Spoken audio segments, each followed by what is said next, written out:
विद्यार्थी मित्रांनो नमस्कार.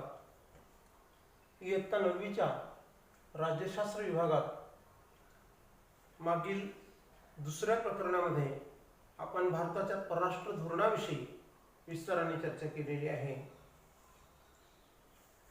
कोणताही देश आपलं परराष्ट्र धोरण आखताना आणि त्याची अंमलबजावणी करताना आपल्या देशाचं सार्वभौमत्व, देशाच्या सीमांचं रक्षण याला सर्वोच्च प्राथमिकता देत असतो. भारतही त्याला अपवाद नाही.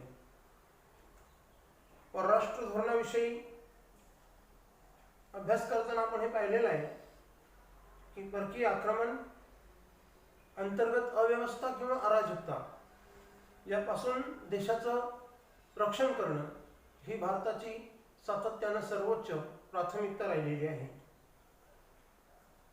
याचसाठी प्रत्येक राष्ट्र आपल्या पातळीवर म्हणजे राष्ट्रीय पातळीवरती एक भक्कम अशी सुरक्षा व्यवस्था निर्माण करीत असतं. भारतानेही आपली सुरक्षा व्यवस्था निर्माण केलेली आहे आणि आपण या प्रकरणामध्ये, तिसऱ्या प्रकरणामध्ये भारताच्या सुरक्षा व्यवस्थेचा अभ्यास करणार आहोत. भारताच्या सुरक्षा व्यवस्थेची रचना आणि सुरक्षा व्यवस्थेच्या अनुषंगाने भारतासमोरील आव्हाने हा आपला या प्रकरणातील केंद्रबिंदू असेल. तर आपण सुरुवात करूया. विद्यार्थी मित्रांनो, राष्ट्रीय सुरक्षा म्हणजे काय? राष्ट्राचे सार्वभौमत्वाचे आणि अस्तित्वाचे रक्षण करण्याचे कर्तव्य आणि जबाबदारी पार पाडण्यासाठी सरकारला सदैव सज्ज आणि अद्ययावत ठेवाव्या लागणाऱ्या सुरक्षा व्यवस्थेला राष्ट्रीय सुरक्षा असे म्हणतात. या संकल्पनेमध्ये किंवा व्याख्येमध्ये कोणकोणते शब्द महत्त्वाचे आहे आणि त्याची जुळवणी कशी करायची बघा. राष्ट्राच्या सार्वभौमत्वाचे आणि अस्तित्वाचे रक्षण करण्यासाठी कर्तव्य आणि जबाबदारी पार पाडण्यासाठी सरकारला सदैव सज्ज आणि अद्ययावत अपडेटेड ठेवाव्या लागणाऱ्या सुरक्षा व्यवस्थेला राष्ट्रीय सुरक्षा असे म्हणतात. तर सार्वभौमत्व आणि राष्ट्राचं अस्तित्व याच्या रक्षणासाठी सदैव आपलं कर्तव्य पार पाडताना सरकारला सज्ज आणि अद्ययावत सुरक्षा व्यवस्था लागते. तिला राष्ट्रीय सुरक्षा व्यवस्था असे आपण म्हणतो. या राष्ट्रीय सुरक्षा व्यवस्थेच्या संदर्भामध्ये आणखी प्रश्न, ही सुरक्षा का करावी लागते?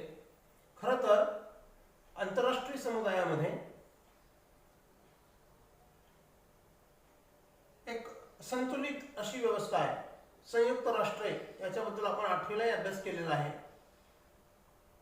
संयुक्त राष्ट्रांच्या माध्यमातून देशातील कोणत्याही 2 किंवा 2हून अधिक राष्ट्रांमधला तंटा हा सामोपचाराच्या मार्गाने, चर्चेच्या मार्गाने सोडविण्याची सर्वोच्च प्राथमिकता असते. संयुक्त राष्ट्र त्यासाठी पुढाकार घेते. मग अशी आंतरराष्ट्रीय व्यवस्था असून सुद्धा कधीतरी या सार्वभौम राष्ट्रांमध्ये देखील भिन्न कारणांवरून संघर्ष होत असतात. मग ही संघर्षाची कारणे भिन्न स्वरूपाची असतात. ही कारणे बघूया आपण. विद्यार्थी मित्रांनो, सार्वभौम व स्वतंत्र राष्ट्रांमधील संघर्षाची भिन्न कारणे असतात. त्यापैकी पहिलं कारण सीमारेषावाद. जसं की आपल्या देशाबद्दल LOC भारत आणि पाकिस्तान दरम्यान आणि LAC line of actual control Bharat आणि चीन दरम्यान, या दोन्ही ठिकाणी सीमारेषावाद हे संघर्षाचं कारण आहे. पाणी वाटप संघर्ष. सतलज नदी जी सिंधू नदीला मिळते, जी भारतातून पाकिस्तानात प्रवेश करते, त्यामुळे या नदीचं कार्यक्षेत्र हे आंतरराष्ट्रीय आहे, 2 देशांमधून जाते. सतलज नदीच्या पाणी वाटपावरून पाकिस्तान आणि भारतामध्ये संघर्ष आहे. त्याचप्रमाणे ब्रह्मपुत्रा नदी ही चीनमधून अरुणाचल प्रदेशमध्ये प्रवेश करते, आपल्या भारताचं घटक राज्य पूर्वेकडील. या ब्रह्मपुत्रा नदीच्या पाणी वाटपावरून देखील संघर्ष आहे. तर अशा रीतीने आंतरराष्ट्रीय नद्यांच्या पाणी वाटपावरून संघर्ष अनेक देशांमध्ये पाहायला मिळतो. निर्वासितांचे लोंढे. ही समस्या भारताला देखील आहे. बांगलादेशातून सातत्याने भारतामध्ये निर्वासितांचे लोंढे येतात. कधी आसाममध्ये प्रवेश करतात, कधी पश्चिम बंगालमध्ये प्रवेश करतात. ही समस्या इतर राष्ट्रांना देखील आहे. इसिसच्या दहशतवादामुळे आफ्रिका खंडातून अनेक लोक पलायन करून फ्रान्समध्ये, स्पेनमध्ये प्रवेश करतात आणि म्हणून प्रामुख्याने फ्रान्सने आपली भूमध्य सागराच्या किनारपट्टीवरील सीमा सील केलेली आहे. तर अशा रीतीने ही समस्या इतर राष्ट्रांनाही भेडसावते आहे. अन्य पण कारणे असू शकतात वेगवेगळी. तिथल्या दोन शेजारी राष्ट्रांमधील भिन्न कारणे असू शकतात. जशी आपण आपल्या देशासंदर्भातील ही 3 कारणं पाहिली, तशी अन्य राष्ट्रांमध्ये इतर कारणे असू शकतात, ज्यामधून त्या राष्ट्रांमध्ये संघर्ष होऊ शकतो किंवा होतो. अशी उदाहरणं जगभर पाहायला मिळतात. राष्ट्राच्या सुरक्षेला धोका केव्हा निर्माण होतो?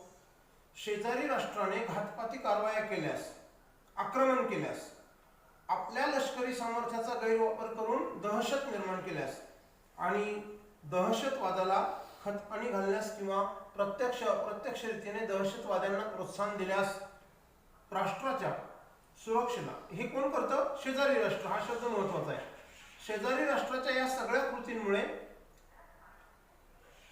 एखाद्या राष्ट्राच्या सुरक्षेला धोका निर्माण होतो. जसं पुन्हा आणखी याचं उत्तर आपल्याकडे, भारत हा नेहमी या समस्येने ग्रस्त राहिलेला आहे.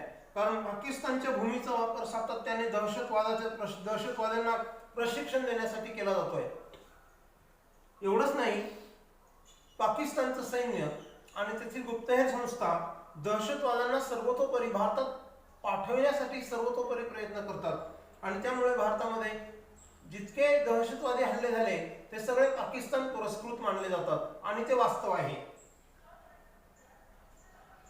पाकिस्तानचं लष्करी सामर्थ्य तसं फार नाहीये, कुचकामी आहे. परंतु दुसऱ्या राष्ट्रांनी सहानुभूतीने त्यांना दिलेल्या लष्करी मदतीचा गैरवापर सातत्याने त्यांनी भारताविरुद्ध केलेला आहे. त्याचा आता इतर मदत करणाऱ्या राष्ट्रांना पश्चाताप व्हायला लागलेला आहे. अमेरिकेने हे उघडपणे सांगितलेलं आहे. अमेरिकेने आतापर्यंत गेली काही दशके पाकिस्तानला जी काही मदत केलेली आहे त्या सर्व मदतीचा गैरवापर भारताविरुद्ध पाकिस्तानने केलेला आहे. घातपाती कारवाया करणं हे तर थांबलेलं नाहीये. सातत्यानं भारतातील विकासाला बाधा कशी पोहोचेल आणि अंतर्गत अशांतता कशी निर्माण होईल यासाठी पाकिस्तानच्या भूमीचा वापर केला जातो. पाकिस्तान सरकार त्याला समर्थन करतं. त्यामुळे आपल्या देशाच्या सुरक्षेला धोका निर्माण होतो आणि म्हणून भारत सरकारला, भारताच्या राष्ट्रीय सुरक्षा व्यवस्थेला सदैव यासाठी तत्पर राहावं लागतं. मित्रांनो, भारत आणि शेजारी राष्ट्रांच्या संदर्भात परस्पर पूरक हितसंबंधांची उदाहरणे. भारत आणि भारताचं शेजारी राष्ट्रांशी असलेलं धोरण सातत्याने सौहार्दपूर्ण राहिलेलं आहे. भारताच्या बाजूने भारताने या शेजारी राष्ट्रांना त्यांच्या संकट काळात, त्यांच्या आपत्ती काळात सातत्याने मदत केलेली आहे. त्यांच्या सार्वभौमत्वाचा आदर हे भारताचं सर्वोच्च प्राधान्य राहिलेलं आहे. भारताने कधीही शेजारी राष्ट्रांच्या सार्वभौमत्वाला स्वतःहून धक्का पोहोचवलेला नाही, तर त्यांचा सातत्याने आदर केलेला आहे. त्यांच्या संकट काळामध्ये, नैसर्गिक आपत्तीमध्ये सर्वतोपरी मदत केलेली आहे. त्याची काही उदाहरणं आहेत. सुनामीच्या काळामध्ये बंगालच्या उपसागरामध्ये सुनामी आली तेव्हा श्रीलंका आणि इंडोनेशियाला सर्वतोपरी मदत केली. खरं तर तेव्हा भारताची ही मोठी हानी झाली होती पूर्व किनारपट्टीवरती, परंतु स्वतःला सावरताना शेजारी राष्ट्रांच्या दुःखात देखील भारत सहभागी झालेला आहे. श्रीलंकेमध्ये जेव्हा LTTE ही दहशतवादी संघटना याने डोकेवर काढले, प्रभाकरन नावाचा दहशतवादी, तमिळ दहशतवादी, आणि त्याने श्रीलंकेमध्ये अराजकता निर्माण केली LTTEच्या माध्यमातून, तेव्हा भारताने श्रीलंकेतील दहशतवादाचं उच्चाटन करण्यासाठी आपलं लष्कर पाठवलं, शांतीसेना पाठवली आणि याची फार मोठी किंमत भारताने मोजलेली आहे. कारण भारताचे सर्वात तरुण पंतप्रधान राजीव गांधी यांचा बळी या LTTEने घेतलेला आहे. कारण हा सूड होता. भारताने श्रीलंकेच्या सरकारला मदत करण्यासाठी शांती सैन्य पाठवलं, याचा राग LTTEच्या दहशतवाद्यांच्या मनात होता आणि त्यात भारताच्या तरुण आणि अत्यंत कार्यक्षम पंतप्रधानांचं बळी गेलेलं आहे, एवढी मोठी किंमत भारताने मोजलेली आहे. नेपाळला आजपर्यंत सर्वतोपरी सहकार्य भारताने केलेलं आहे. लाखो नेपाळी लोक भारतामध्ये उदरनिर्वाहासाठी येतात, त्यांना आश्रित केलं जातं, त्यांना आश्रय दिला जातो. आजपर्यंत गेली अनेक दशके नेपाळ आणि भारताचे सलोख्याचे मित्रत्वाचे संबंध राहिलेले आहेत. मात्र गेल्या वर्षभरामध्ये नेपाळला चीनने भरीस घालून आपल्या बाजूला ओढले. ही नेपाळची दुर्गती आहे. नेपाळने गेल्या वर्षभरामध्ये अनेकदा भारताबरोबर संघर्ष करण्यासाठी सुरुवात केलेली आहे. अलीकडेच चीनने लडाखच्या परिसरात LAC जवळ गलवानच्या खोऱ्यामध्ये जी काही दुर्घटना घडलेली आहे, भारतीय सैन्यावरती आकस्मिकपणे हल्ला केलेला आहे, आंतरराष्ट्रीय संकेतांचा आणि द्विपक्षीय कराराचा भंग करून त्यांनी ज्या कुरबुरी करायला सुरुवात केलेली आहे, नेपाळनेही त्यात उडी घ्यायला सुरुवात केलेली आहे. आणि त्यामुळे आजपर्यंत ज्या नेपाळला भारताने सातत्याने सर्व प्रकारची मदत केलेली आहे, आर्थिक मदत केली असेल, इंधन पुरवठा केलेला असेल, अन्नधान्याचा पुरवठा केलेला असेल, वीज पुरवठा केलेला असेल, नेपाळ आता भारताबरोबर संघर्षाची भाषा करायला लागलेला आहे. मात्र भूतान आणि भारत यांचे संबंध कायम सौहार्दपूर्ण, विश्वासाचे आणि मैत्रीचे राहिलेले आहेत. म्यानमार हा भारताचा पूर्वेकडील देश आहे, ज्याला पूर्वी ब्रह्मदेश म्हटलं जायचं.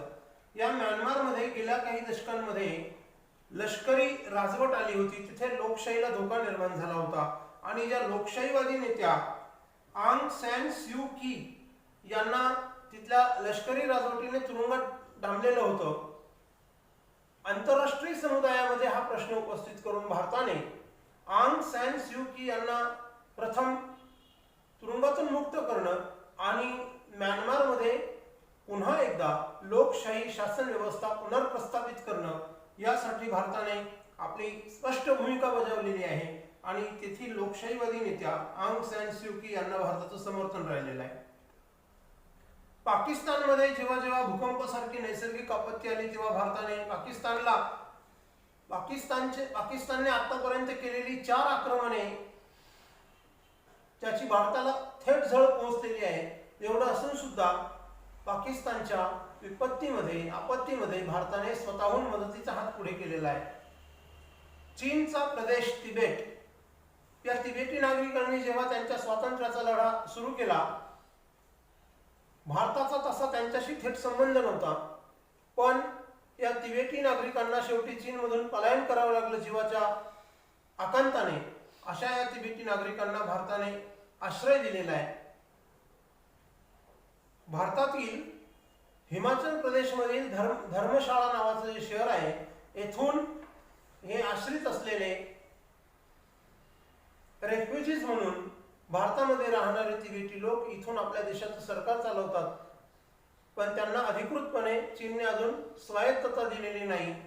हा तिबेटी नागरिकांचाही मोठा प्रश्न आहे, ज्याच्याकडे आंतरराष्ट्रीय समुदायाने अधिक गांभीर्याने पाहायला हवं. भारताने मात्र त्यांना सातत्याने मदतीचा हात दिलेला आहे. तर अशा रीतीने भारताने आपल्या भौगोलिक दृष्ट्या शेजारी असलेल्या राष्ट्रांच्या संदर्भात सातत्याने परस्पर पूरक हित संबंधाची काळजी घेतलेली आहे. ही काही उदाहरणे आहेत. बांगलादेशला देखील भारताने सातत्याने मदत केलेली आहे, ही आपल्याला विसरता येणार नाही. किंबहुना तेथील मुजीबुर रहमान यांनी जेव्हा मुक्तिवाहिनीच्या माध्यमातून बांगला भाषिक लोकांच्या हितासाठी बांगलादेशच्या निर्मितीचा प्रश्न पुढे आणला, तेव्हा भारताने बांगलादेशच्या निर्मितीपासून बांगलादेशचं समर्थन केलेलं आहे.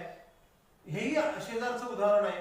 तेव्हा अशा रीतीने भारताने शेजारी राष्ट्रांच्या संदर्भात सातत्याने परस्पर पूरक हित संबंधाची काळजी घेतलेली आहे आणि शेजारी राष्ट्रांच्या सार्वभौमत्वाचा आदर केलेला आहे. मित्रांनो, आपण नुकतेच भारत आणि शेजारी राष्ट्रांचे परस्पर पूरक हित संबंधाची उदाहरणं पाहिली. भारताने सातत्याने शेजारी राष्ट्रांच्या सार्वभौमत्वाचा, स्वातंत्र्याचा आदर केलेला आहे. त्यांच्या संकट काळामध्ये त्यांना सर्वतोपरी मदत केलेली आहे. असं असलं तरी या शेजारी राष्ट्रांनी भारताशी केलेलं वर्तन हे परस्पर विरोधी हित संबंधाचं लक्षण आहे. त्याची पण उदाहरणं आपण बघूया. पाकिस्तानने आतापर्यंत भारतावरती 4 मोठी आक्रमणं युद्धे केलेली आहे.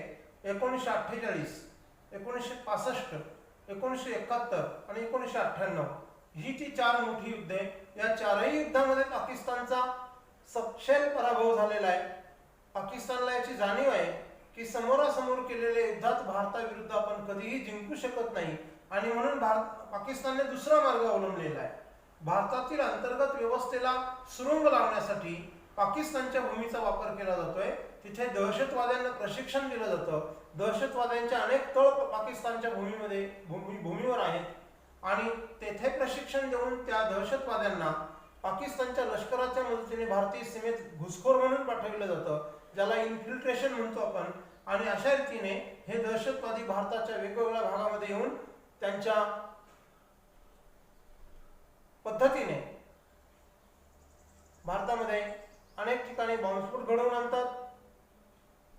भारताची अंतर्गत शांतता त्यामुळे धोक्यात येते. या दहशतवादाला पाकिस्तानने सातत्याने खतपाणी घातलेला आहे आणि याचे पुरावे देखील आंतरराष्ट्रीय समुदायासमोर भारताने दिलेले आहेत.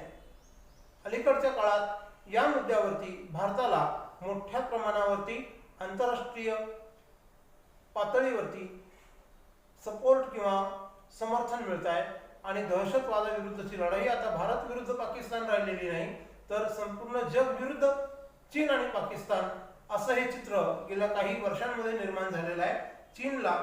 पाकिस्तानला चीन हा एकमेव देश सोडला तर कोणाचाही सपोर्ट मिळत नाहीये, ही वस्तुस्थिती आता जगासमोर आलेली आहे. चीनने काय केलं? आपले शांतिदूत पंतप्रधान जवाहरलाल नेहरू यांनी हिंदी चीनी भाईभाईचा नारा पुकारला आणि त्याची किंमतही भारताने मोजलेली आहे. सुरुवातीला संयुक्त राष्ट्रांच्या सुरक्षा परिषदेवरती आशिया खंडातून एक सदस्य घ्यायचा होता आणि भारताने मोठ्या अभिमानाने चीनचं नाव पुढे केलं मोठा भाऊ म्हणून आशिया खंडातला आणि चीनच्या स्थायी सदस्यत्वाला भारताने समर्थन दिलं. तोच चीन आता भारताच्या संयुक्त राष्ट्रांमधील सुरक्षा परिषदेवरील सदस्यत्वासाठी सातत्याने विरोध करतोय. व्हेटोचा म्हणजे नकार अधिकाराचा गैरवापर भारताविरुद्ध सातत्याने चीनकडून केला जातोय. हे परस्पर विरोधी हित संबंधाचंच लक्षण आहे.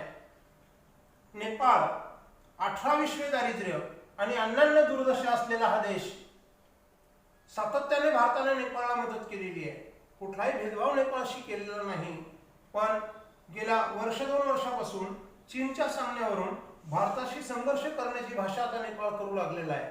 जर भारतीय यात्रेकरूंनी नेपाळच्या पशुपतीनाथाला जाणं बंद केलं, भारतीय पर्यटकांनी नेपाळच्या सीमेत पाऊल ठेवणं बंद केलं, तर त्यांचे खाण्याचे आणखी हाल होतील. कारण नेपाळमध्ये तिथली अर्थव्यवस्था ही पर्यटनावरती अवलंबून आहे. भारतातून मोठ्या प्रमाणामध्ये पर्यटक नेपाळमध्ये जातात आणि ते जर बंद झाले तर तिथला रोजगार, तिथली व्यवस्था ही विस्कळीत व्हायला वेळ लागणार नाही. चीन कितीही बलशाली असला तरी चीनी लोक नेपाळच्या पशुपती मंदिरात पाय ठेवणार नाही किंवा नेपाळमध्ये पर्यटनाला जाणार नाही. हे स्वार्थी लोक आहेत चीनी. त्यामुळे नेपाळला याची जाणीव कशी होत नाही ही दुर्बुद्धी आहे नेपाळची, की नेपाळने देखील भारताबरोबर पंगा घेण्यास सुरुवात केलेली आहे. मी मगाशी पण म्हणालो, बांगलादेशच्या निर्मितीपासून भारताने बांगलादेशला मदत केलेली आहे. बांगलादेशमधून भारतात आलेल्या लाखो निर्वासितांना भारताने आश्रित केलेलं होतं, पोचलेलं होतं, पण त्याच बांगलादेशच्या भूमीचा देखील अधूनमधून भारताविरुद्ध दहशतवादासाठी वापर झाल्याची काही उदाहरणं समोर येत आहेत. तेव्हा ही परस्पर विरोधी संबंधाची लक्षणं किंवा उदाहरणं आपल्याला माहिती आहेत. मित्रांनो, राष्ट्रीय सुरक्षा जतन करण्याचे 3 मार्ग. पहिला मार्ग, आपल्या भौगोलिक सीमारेषेला असलेला धोका ओळखून वेळीच उपाययोजना करणे किंवा उपाय योजने. दुसरा मार्ग, आधुनिक तंत्रज्ञानाच्या सहाय्याने आपल्या राष्ट्राची लष्करी ताकद वाढवणे, जे भारत करतोय. त्यासाठी DRDO ही संस्था जी आहे, डिफेन्स रिसर्च डेव्हलपमेंट ऑर्गनायझेशन, ही संस्था सातत्याने यासाठी प्रयत्न करते. कालच्या बातम्यांमध्ये जर आपण पाहिलं असेल तर महाराष्ट्रामध्ये अहमदनगर या ठिकाणी जे रणगाडे आहेत, या रणगाड्यांवरती लेझर तंत्रज्ञानाच्या मदतीने शत्रूच्या लक्ष्याचा भेद करणे यासाठीचं तंत्रज्ञान काल यशस्वी चाचणी झालेली आहे। सातत्याने DRDO तिन्ही दलांसाठी लष्करी सामर्थ्य वाढवण्यासाठी आधुनिक तंत्रज्ञानाचा कसा वापर लष्कराला करता येईल यासाठी डिफेन्स रिसर्च डेव्हलपमेंट ऑर्गनायझेशन ही भारत सरकारची संशोधन करणारी संस्था सातत्याने मदत करते। आपल्याला हेही माहिती आहे की क्षेपणास्त्र निर्मितीमध्ये DRDOच्या माध्यमातून डॉक्टर APJ अब्दुल कलाम यांनी देशाला सर्वोच्च योगदान दिलेलं आहे। युद्ध टाळून तिसरा मार्ग, युद्ध टाळून अन्य राष्ट्रांचं समर्थन मिळवून चर्चेच्या माध्यमातून राष्ट्रीय सुरक्षेला असणारा धोका कमी करणे। भारताने सातत्याने याच्यावरती विश्वास ठेवलेला आहे की बायलॅटरल किंवा मल्टीलॅटरल टॉक म्हणजे द्विपक्षीय किंवा बहुपक्षीय चर्चेतून एखादी समस्या सुटू शकते। आता भारत पाकिस्तान समस्या जी आहे ती द्विपक्षीय समस्या आहे, त्याच्यामध्ये त्रयस्थ राष्ट्रांनी लक्ष घालू नये ही भारताची भूमिका आहे। पाकिस्तानने भारताच्या चर्चेला प्रतिसाद सकारात्मक दृष्टीने दिला तर समस्या सुटू शकते, परंतु आता वेळ निघून गेलेली आहे। भारताने आतापर्यंत जे काही सहन केलेलं आहे ती सहनशीलता भारताची संपलेली आहे आणि भारताने आपली रणनीती आखलेली आहे, परंतु त्याला पाकिस्तानने नियमाच्या चौकटीच्या बाहेर जाऊन जर आक्षेप घ्यायला सुरुवात केली असेल, उदाहरणार्थ दहशतवाद्यांना भारतात पाठवून किंवा युद्धाची भाषा करून, तर भारत त्याला चोख उत्तर द्यायला सक्षम आहे। तेव्हा अशा रीतीने आपण हे राष्ट्रीय सुरक्षा जतन करण्याचे मार्ग बघितले। विद्यार्थी मित्रांनो, आता आपल्याला एक कृती करायची आहे। तुम्ही तुमचं इतिहास राज्यशास्त्राचं पाठ्यपुस्तक हातामध्ये घ्या, व्हिडिओ पॉज करा, वाटल्यास पुस्तक हातात घ्या। पुस्तकातील पृष्ठ क्रमांक 73 पेज नंबर 73 स्तंभ क्रमांक 1 पुस्तक उघडा। 73व्या पानावरती या पहिल्या स्तंभामध्ये त्या ठिकाणी दिलेला परिच्छेद वाचायचा आहे आणि त्या परिच्छेदावर आधारित 3 प्रश्न विचारलेले आहेत। या 3 प्रश्नांची उत्तरं तुम्ही या व्हिडिओच्या कमेंट बॉक्समध्ये द्यायची आहेत। सूचना पुन्हा एकदा सांगतो, हा उतारा पृष्ठ क्रमांक 73 वर दिलेला परिच्छेद वाचा आणि त्या खालील प्रश्नांची उत्तरे लिहा असं म्हटलेलं आहे।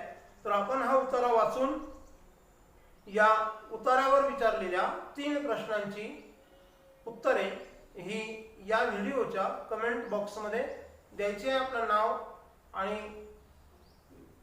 शाळेचं नाव देखील टाकायचे, कारण 2 शाळांसाठी व्हिडिओ जातात, रचना विद्यालय आणि नवरचना विद्यालय। तेव्हा आपलं नाव, तुकडी आणि शाळा आणि तुकडी जर टाकली तर ते समजायला सोपं जाईल की विद्यार्थी नेमका कोण आहे।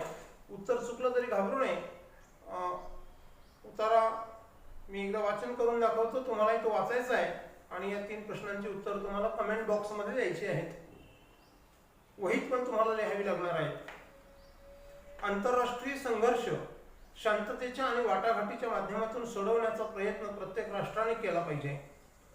त्यासाठी राष्ट्रांमधील संवाद आणि देवाणघेवाण वाढली पाहिजे।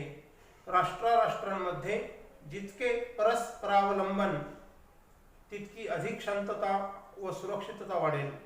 त्यामुळे आंतरराष्ट्रीय सहकार्य वाढण्यास चर्चा व वाटाघाटीसाठी वेगवेगळी माध्यमे आणि व्यासपीठे उपलब्ध होतील। आर्थिक नुकसानीच्या भीतीमुळे राष्ट्र युद्धे टाळण्याचा प्रयत्न करतील। या उतार्यावर 3 प्रश्न विचारलेले आहेत। पहिला प्रश्न आहे, वरील परिच्छेदातून कोणता संदेश मिळतो? दुसरा प्रश्न आहे, राष्ट्रांमधील संवाद कसा वाढेल? आणि तिसरा प्रश्न आहे, आर्थिक नुकसान आणि युद्ध यांच्यात कोणता संबंध आहे?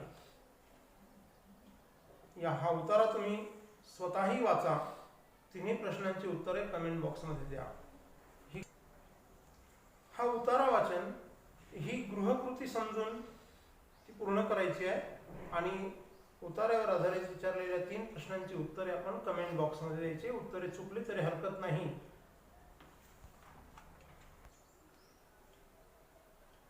भारताची सुरक्षा यंत्रणा डिफेन्स फोर्सेस अर्थात संरक्षण दले, या संरक्षण दलांवर आर्मी, नेव्ही आणि एअरफोर्स अर्थात भूदल, नौदल आणि वायुदल या तिन्ही दलांवर संरक्षण मंत्रालयाचं नियंत्रण असतं. केंद्र सरकारचं संरक्षण मंत्रालय डिफेन्स मिनिस्ट्री याचं संपूर्ण कंट्रोलिंग या तिन्ही दलांवर असतं. डिफेन्स फोर्सेसवरती. त्यातला आता आर्म फोर्सेस किंवा आर्मी. भारताच्या भौगोलिक सीमांच्या रक्षणाची जबाबदारी भारताच्या भूदलावर म्हणजे इंडियन आर्मीवरती आहे. भारताचं भूदल हे जगातलं 7व्या क्रमांकाचं भूदल समजलं जातं. Arm forces 7th in the world rank. आणि या इंडियन आर्मी प्रमुखास किंवा भूदल प्रमुखास जनरल म्हणून संबोधले जाते. इंडियन आर्मीचे म्हणजे भारतीय भूदलाचे पहिले जनरल होते के.एम. करियप्पा. के.एम. करियप्पा हे भूदलाचे पहिले जनरल होते भारतीय भूदलाचे स्वातंत्र्यानंतर. आणि आज अभिमानास्पद गोष्ट आहे, एक महाराष्ट्रीयन व्यक्ती भारतीय भूदलाचं नेतृत्व करते आहे. ते जनरल पदी आहेत श्री मनोज मुकुंद नरवणे. हे आज भारताचे जनरल म्हणजे भारतीय सैन्य दलाचे भूदलाचे जनरल आहेत. नौदल. भारताच्या सागरी सीमांचं रक्षण करणं ही नौदलाची प्रमुख जबाबदारी आहे. नौदल प्रमुखास ॲडमिरल म्हटलं जातं. भारताचे पहिले ॲडमिरल होते सर विलियम एडवर्ड पेरी आणि सध्याचे ॲडमिरल आहेत करमवीर सिंग. वायुदल, एअरफोर्स, भारतीय हवाई सीमा आणि भारताच्या अवकाश रक्षणाची जबाबदारी ही इंडियन एअरफोर्स अर्थात भारतीय वायुदलावर आहे. भारतीय वायुदल प्रमुखाला एअर चीफ मार्शल म्हणून संबोधलं जातं. पहिले air chief marshal Arjan Singh होते आणि सध्याचे एअर चीफ मार्शल आहेत R.K.S. भदौरिया. हे सध्याचे एअर चीफ मार्शल आहेत. तर अशा रीतीने आपण भारतीय संरक्षण दलांची रचना, स्वरूप बघितलेलं आहे. भारताचे राष्ट्रपती हे तिन्ही संरक्षण दलांचे सरसेनापती असतात. हा त्यांचा संविधानिक अधिकार आहे, घटनात्मक अधिकार आहे. भारताच्या संविधानाने ही तरतूद केलेली आहे. The president of India is the supreme commander of the defence forces. भारताच्या राष्ट्रपतींच्या परवानगीशिवाय संरक्षण दलांना युद्ध अथवा शांततेसंबंधी निर्णय घेता येत नाही. कारणे पण हा प्रश्न विचारला जाऊ शकतो बरं का. महत्वाचा प्रश्न आहे, त्याचं उत्तर बघा. भारताच्या राष्ट्रपतींच्या परवानगीशिवाय संरक्षण दलांना युद्ध अथवा शांततेसंबंधी निर्णय घेता येत नाही. कारण भारताचे राष्ट्रपती हे नागरी सत्तेचे प्रतिनिधित्व करतात. Represents the civil power. लोकशाही व्यवस्थेमध्ये, डेमोक्रेटिक सिस्टीम मध्ये नागरी नेतृत्व हे लष्करी नेतृत्वापेक्षा श्रेष्ठ मानले जाते. Civil leadership is always Superior than the defence leadership in democratic system. तर अशा रीतीने हे याचं कारण आहे. भारताच्या तिन्ही संरक्षण दलांना नेहमी अद्ययावत करण्यासाठी, अत्याधुनिक करण्यासाठी अनेक उपाययोजना केल्या जातात. जसे की जेव्हा देशातलं तंत्रज्ञान कमी पडत असेल तेव्हा परदेशी तंत्रज्ञान विकत घेतलं जातं किंवा साहित्य, लष्करी सामग्री पण विकत घेतली जाते. जसं की नुकतंच राफेल हे जगातलं सर्वात अत्याधुनिक लढाऊ विमान फायटर 10 भारताने 5 राफेल फ्रान्सकडून नुकतीच आपल्या ताब्यात घेतलेली आहे आणि अजून काही मोठ्या प्रमाणामध्ये ते येणार आहेत. रशियाकडून लष्करी साहित्य मोठ्या प्रमाणावर भारताने खरेदी केलेलं आहे. अमेरिकेकडून पण केलेलं आहे. जगातल्या ज्या ज्या प्रमुख सत्ता आहेत लष्करी शस्त्रास्त्र निर्मिती करणाऱ्या, तर ती खरेदी देखील भारताने स्वतःच्या सार्वभौमत्वाचं रक्षण करण्यासाठी, देशांच्या भारताच्या सीमांचं रक्षण करण्यासाठी ह्या उपाययोजना आहेत. तसं देशांतर्गत पण उपाययोजना केलेल्या आहेत. मी मगाशी पण सांगितलं, पुन्हा एकदा सांगतोय. DRDO ही केंद्र सरकारने स्थापन केलेली संस्था ही लष्कराच्या आधुनिकीकरणासाठी आणि लष्कराला तंत्रज्ञानाच्या अंगाने अद्ययावत करण्यासाठी संशोधनाच्या पातळीवर काम करते defence research and development organisation म्हणजे DRDO. तर या संस्थेच्या माध्यमातून भारताची संरक्षण दले, तिन्ही दले, आर्मी, नेव्ही आणि air force, Indian army, Indian navy आणि इंडियन एअरफोर्स यांना अत्यंत सक्षम करण्यासाठी DRDOचं योगदान हे अत्यंत महत्त्वाचं आणि निर्णायक राहिलेलं आहे आजपर्यंत. विद्यार्थी मित्रांनो, भारतातील तिन्ही दलांच्या लष्करी अधिकाऱ्यांना प्रशिक्षण देणाऱ्या संस्था त्यांच्या जडणघडणीमध्ये भारतीय संरक्षण दलातील अधिकाऱ्यांच्या जडणघडणीमध्ये निर्णायक भूमिका ज्या लष्करी प्रशिक्षण संस्थांनी बजावलेली आहे त्यातली काही उदाहरणे या ठिकाणी आपण बघूया. नॅशनल डिफेन्स अकॅडमी NDA, त्याला मराठीमध्ये राष्ट्रीय संरक्षण प्रबोधिनी म्हणतात. महाराष्ट्रामध्ये पुण्याजवळ खडकवासला या ठिकाणी NDAची स्थापना भारत सरकारने केलेली आहे. या ठिकाणी तिन्ही दलांचे भावी अधिकारी अत्यंत खडतर प्रशिक्षणाच्या माध्यमातून तयार केले जातात. त्याचबरोबर नवी दिल्लीमध्ये नॅशनल डिफेन्स कॉलेज आहे. या संस्थेचं देखील मोठं योगदान लष्करी अधिकाऱ्यांच्या जडणघडणीमध्ये राहिलेलं आहे. तर या काही प्रातिनिधिक संस्था आहेत. या व्यतिरिक्त देखील देशभर अनेक महत्त्वाच्या ठिकाणी लष्करी प्रशिक्षण देणाऱ्या भारत सरकारच्या संस्था कार्यरत आहेत. विद्यार्थी मित्रांनो, नुकतीच भारत सरकारने आणखी एक पदस्थापना केलेली आहे आणि ते ऐतिहासिक पद मानलं जाणार कारण ती पहिलीच व्यक्ती आहे. इंडियन आर्मीतल्या जनरल पदावरून निवृत्त झालेले बिपिन रावत हे तिन्ही दलांचे first CDS chief of defence staff म्हणून, CDS म्हणजे चीफ ऑफ डिफेन्स स्टाफ म्हणून जनरल बिपिन रावत यांची नियुक्ती केलेली आहे. हे भारतीय संरक्षण दलांच्या CDSचे पहिलेच प्रमुख ठरलेले आहे, चीफ ऑफ डिफेन्स स्टाफ. तर बिपिन रावत यांचंही नाव आपल्याला लक्षात ठेवावं लागेल, जे आधी इंडियन आर्मीचे प्रमुख अर्थात जनरल होते. तिथून निवृत्त झाल्यानंतर ते चीफ ऑफ डिफेन्स स्टाफ या पदावरती आता कार्यरत आहे. ते भारतातील पहिले CDS मानले जातील. तर अशा रीतीने आपण पहिल्या भागामध्ये भारतीय संरक्षण दलांचं स्वरूप, त्याच्या आधी सुरुवातीला राष्ट्रीय सुरक्षा म्हणजे काय, शेजारी राष्ट्रांशी असलेले संबंध, त्याच्यावरती सकारात्मक आणि नकारात्मक दोन्ही अंगांनी चर्चा केली. भारताच्या बाबतीत ही चर्चा केली आणि त्यानंतर भारतीय संरक्षण दलाचं स्वरूप आपण बघितलेलं आहे. पुढील भागामध्ये प्रकरणाचा उर्वरित घटकांवरती आपण चर्चा करणार आहोत. या व्हिडिओमध्ये तुम्हाला एक गृहकृती दिलेली आहे. एक पुस्तकात असलेला जो परिच्छेद आहे उतारा, तो वाचून 3 प्रश्नांची उत्तरं कमेंट बॉक्समध्ये तुम्हाला द्यायची आहे. त्या व्यतिरिक्त व्हिडिओच्या डिस्क्रिप्शनमध्ये या व्हिडिओमध्ये चर्चा केलेल्या घटकांवरती जो गृहपाठ दिलेला आहे तो आपण वहीमध्ये सोडवायचा आहे. धन्यवाद.